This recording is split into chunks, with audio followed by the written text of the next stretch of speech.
This video is for educational purposes and teaching English for a second language learner only. Feel free to download the material and use it in your classroom. Please subscribe and hit the notification bell to let you know when a new episode is available.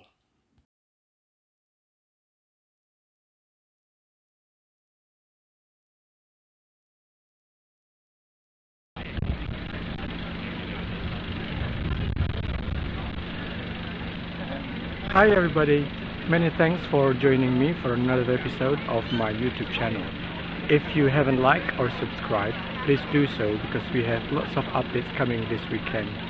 Now today I'm going to celebrate and I'm going to give a report on a service of remembrance and thanksgiving at the War Memorial Victoria Embankment. This is dedicated to the men and women, especially of Nottingham and Nottinghamshire, and animals who laid down their lives in the service of their country in the cause of freedom, justice and peace. If you are keen to know how we do it here in Nottingham, stay tuned.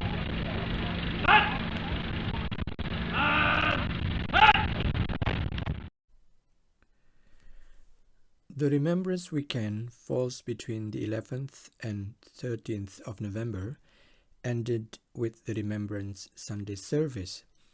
It recognizes the sacrifice and services of the members of the armed forces, past and present. On Friday at 11 in the morning, we observed the 2-minute silence. I was in campus when we all have to observe the 2-minute silence.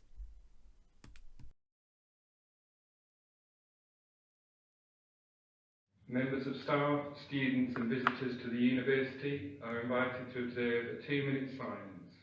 This brief period of quiet reflection enables each of us to honour the memory of all those who have died in 2 world wars and other armed conflicts around the world.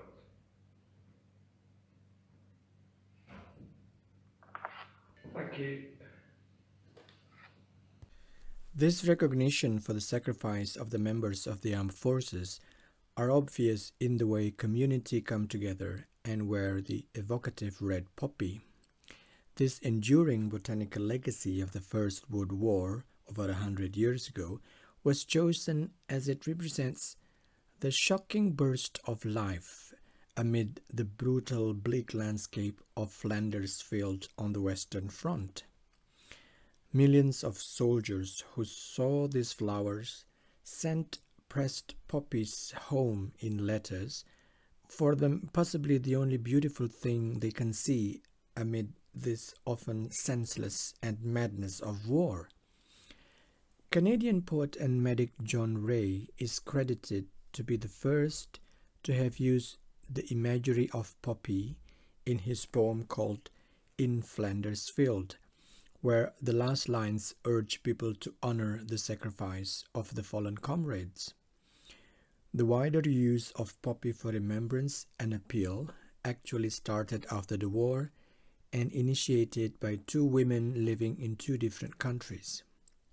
In America, First World War poet and teacher Moina Bell Michael was inspired by John McRae's poem To Wear Poppy and persuaded the American Legion to use poppy appeal for their fundraising. In France, Anna Guerin is credited as the creator and founder of the concept of selling silk poppy for the benefit of the fallen, the veterans, and the families of war by employing war widows. Nowadays, the last lines taken from McRae's poem also resonate with the line "lest we forget." That basically means we should not forget and we should honor the fallen soldiers. In the UK, the poppy appeal is managed by the Royal British Legion, a charity founded in 1921 as a voice for the ex-service community to look after veterans affected by mental and physical trauma. The Royal British Legion provides financial, social and emotional support to veterans and members of the British Armed Forces, their families and dependents. Walking around Nottingham that week, you will see cadets in some of the city's landmark, obviously from different regiments, standing to offer this poppy appeal. The donation for the poppy appeal will go straight to the charity to support a new generation of veterans and armed forces personnel.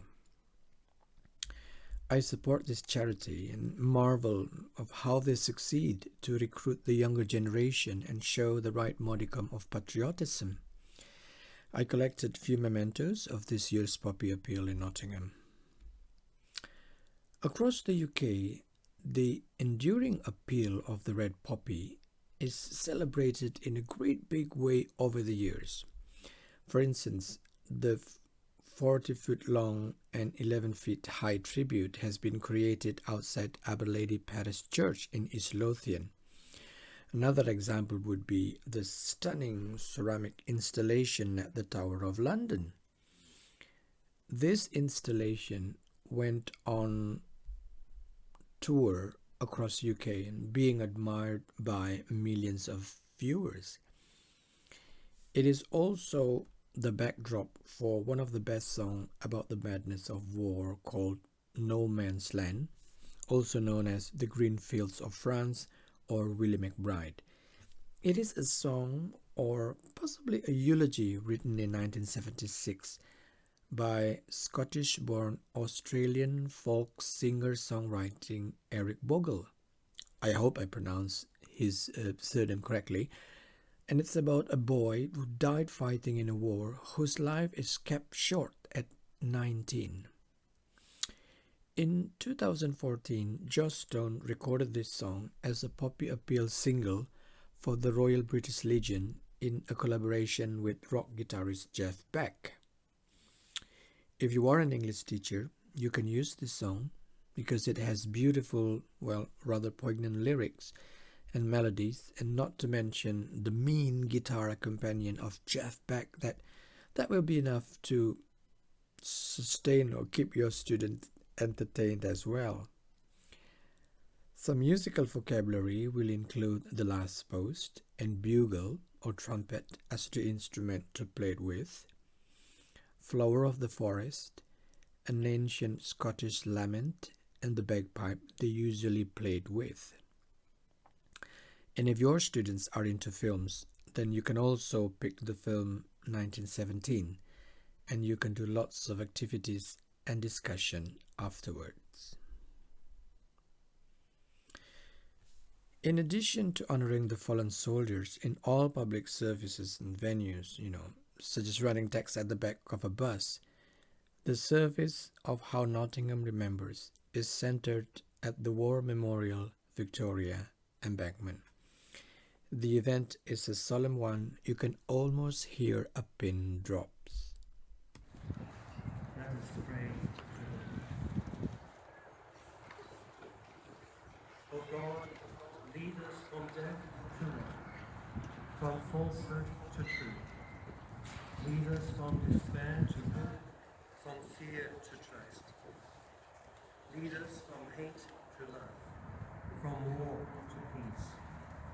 Let peace fill our hearts, our world, our universe. Amen. Pray together now the Lord's Prayer. Our Father, who art. After the laying of the wreath and the march of the soldiers, everybody will go home remembering the lines from Kohima Epitaph. When you go home, tell them of us and say, for your tomorrow we give our today.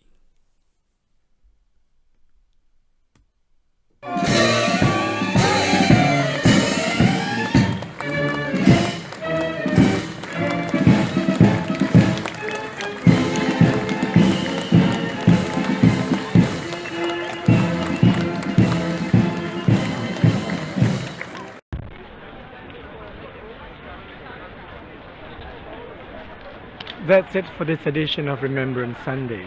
I'll see you next week for more updates on what is interesting in the British life and institution. Until then, take care.